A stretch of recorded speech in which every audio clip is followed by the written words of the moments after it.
Hello student, তোমরা কেমন আছো? আশা করছি তোমরা সবাই ভালো আছো। আজকের ভিডিওতে আমরা আলোচনা করব যে গ্রুপ সি এবং গ্রুপ ডি এর পরীক্ষার তোমাদের কাট অফ কত যেতে পারে। তোমাদের অনেকের মনে এখন কাট অফ সম্বন্ধে অনেক দুশ্চিন্তা আসছে যে তোমাদের আগের বারে যেমন কাট অফ কি ছিল সেরকমই কি এবারও কি কাট অফ যাবে, নাকি কাট অফে কিছু পরিবর্তন হতে চলেছে। তোমরা অনেকে এই নিয়ে দুশ্চিন্তার মধ্যে আছো।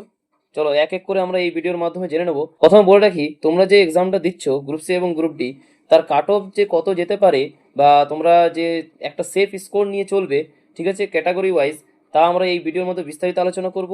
ঠিক আছে, আর তোমরা যারা এই গ্রুপ সি এবং গ্রুপ ডি পদে যে চাকরিটা পেয়ে যাবে বা কাজটা পেয়ে যাবে, যখন তোমাদেরকে কোন কাজ করতে হবে তা অবশ্যই আমরা এই ভিডিওর মাধ্যমে জানাবো। ঠিক আছে, এবং আরও আছে টপিক, যেটা হচ্ছে আরও আছে যে প্রিভিয়াসে যারা এক্সাম দিয়েছিল তাদের কাট অফ কত গিয়েছিল, এই সব বিস্তারিত জেনে নেবো এই ভিডিওর মাধ্যমে। চলো প্রথমে জেনে নিই যে প্রিভিয়াস কাট অফ কত গিয়েছিল। তোমরা দেখতে পাচ্ছ যে West Bengal SSC group C এর কাট অফ তোমরা দেখতে পাচ্ছ যে 60 মার্কসের মধ্যে এক্সাম হয়েছিল। ঠিক আছে, তোমাদের গ্রুপ সি এর 2016 সালে, এবং তোমাদের দেখতে পাচ্ছ যে ডিস্ট্রিক্টের নাম অনুসারে তোমাদের ইউআর এর কাট অফ কত গিয়েছিল এবং ওবিসির মধ্যে কাট অফ কত গিয়েছিল এবং এসসি এসটি পিএইচ এর কাট অফ কত গিয়েছিল তোমরা সব দেখতে পাচ্ছ। ঠিক আছে, এবং তোমরা দেখতে পাচ্ছ, দেখে নাও।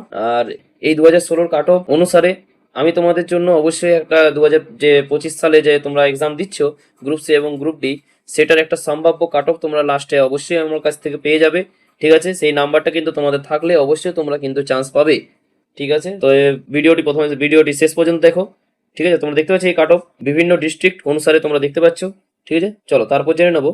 এখনই জেনে নেওয়া যাক যে তোমাদের কাট অফ কত যেতে পারে গ্রুপ সি এর। ঠিক আছে, প্রথম বলে রাখি যে গ্রুপ সি এর কাট অফ তোমাদের কিন্তু জেনারেলে কাট অফ যাবে, কিন্তু এবারে একটু 2 নম্বর হাই যাবে। 2016 তুলনায় কিন্তু 1-2 নম্বর বেশি যাবে, তার বেশি যাবে না কিন্তু। ঠিক আছে, একই 2016-তে কাট অফ কিন্তু খুব হাই গিয়েছিল। তো তোমাদের যদি 60 নম্বর পরীক্ষা হয়ে থাকে তাহলে অবশ্যই তোমাদের কিন্তু জেনারেলে কাট অফ কিন্তু 55 থেকে 56 যাবে, ওবিসি এ তে যাবে 53 থেকে 54, ওবিসি বি তে যাবে তোমাদের 54। ঠিক আছে, এসসি তে যাবে তোমাদের 52, এসটি তে তোমাদের যেতে পারে 50, পিএইচ এ তোমাদের যেতে পারে 42। ঠিক আছে, খুব গুরুত্বপূর্ণ, এটাই কিন্তু তোমাদের গ্রুপ সি তে কাট অফ যেতে পারে। ঠিক আছে, আর বিভিন্ন ডিস্ট্রিক্ট অনুসারে আলাদা আলাদা যাবে অবশ্যই, কিন্তু তোমরা দেখতে পাবে যে এরই মধ্যে কিন্তু তোমাদের কাট অফটা ঘুরবে। ঠিক আছে, এত চিন্তার কোনো কারণ নেই, এই টার্গেটটা নিয়েই তোমরা কিন্তু পড়াশোনাটা চালিয়ে যাও, এবং অবশ্যই তোমরা দেখবে যদি এত নাম্বার তোমরা করতে পারো তাহলে কিন্তু তোমাদের চাকরিটা সুনিশ্চিত হয়ে যাবে। এবার চলো জেনে নেওয়া যাক যে এবার যদি তোমরা মনে করো চাকরিটা পেয়ে গেলে, ঠিক আছে, তাহলে তোমাদের নিযুক্তিও হয়ে যাবে তোমাদের। তাহলে তোমরা কি কি কাজ পাবে, কোন কোন পদে তোমাদের কাজের নিযুক্তি হবে। ঠিক আছে, চলো এক এক করে আমরা দেখে নেব।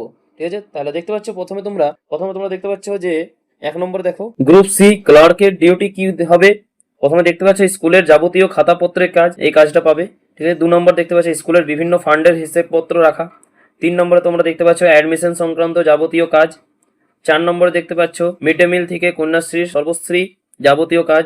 ঠিক আছে, 5 নম্বরে দেখতে পাচ্ছ ম্যানেজিং কমিটিতে একজন ক্লার্ক বা যে অশিক্ষক কর্মী থাকে যারা তাদের সুবিধা অসুবিধাগুলো তুলে ধরে, এইসব তোমরা কাজটা পাবে। তারপর আরো দেখে নেবো, এরপর দেখে নেবো যে তোমাদের যে গ্রুপ সি ক্লার্কের স্যালারি কত হতে পারে। তোমাদের কিন্তু বেসিক স্যালারি কিন্তু 22,700 হবে। ঠিক আছে, plus DA plus HRA plus MA নিয়ে গ্রস স্যালারি তোমার 30,010 টাকা পার মান্থ। ঠিক আছে, ফার্স্ট মান্থ স্যালারি এটা কিন্তু। এবার দেখতে পাচ্ছ তোমরা গ্রুপ ডি ডিউটি কি কি পাবে পিওনের। ঠিক আছে, প্রথমে দেখতে পাচ্ছ অফিসের বা হেডমাস্টার বা শিক্ষকের স্কুল সংক্রান্ত প্রয়োজন সহায়তা করা। ঠিক আছে, 2 নম্বর স্কুলের কাগজপত্র ফাইল সাজানো, মিড ডে মিলে কজন খাবে হিসেব নেওয়া। 3 নম্বরে দেখতে পাচ্ছ ঘন্টা দেওয়া, ক্লাসরুমের দরজা খোলা লাগানো, অফিস রুম স্টাফ রুম খোলা ও বন্ধ করা, পরীক্ষা করা ইত্যাদি। 4 নম্বরে দেখতে পাচ্ছ তোমরা হেডমাস্টার বা শিক্ষকদের সাহায্যকারী হিসেবে কাজ করা। 5 নম্বরে দেখতে পাচ্ছ তোমরা একজন সাপোর্ট স্টাফ হিসেবে কাজ করা। এইসব কিন্তু গ্রুপ ডি এর ডিউটি থাকবে তোমাদের। ঠিক আছে, এই বলেই আমি শেষ করলাম। আজকে ভিডিওটা তোমাদের কেমন লাগলো তা অবশ্যই কমেন্ট বক্সে জানাবে, এবং ভিডিওটা ভালো লেগে থাকলে অবশ্যই লাইক এবং সাবস্ক্রাইব করবে, এবং অবশ্যই তোমাদের মতামত কমেন্ট বক্সে জানাবে। তোমাদের যদি কোনো প্রশ্ন থাকে তাহলে অবশ্যই কমেন্ট বক্সে জানাও, তাহলে আমি তার রিপ্লাই দেওয়ার চেষ্টা করবো। থ্যাংক ইউ, পাশে থাকবে তোমাদের জন্য আরো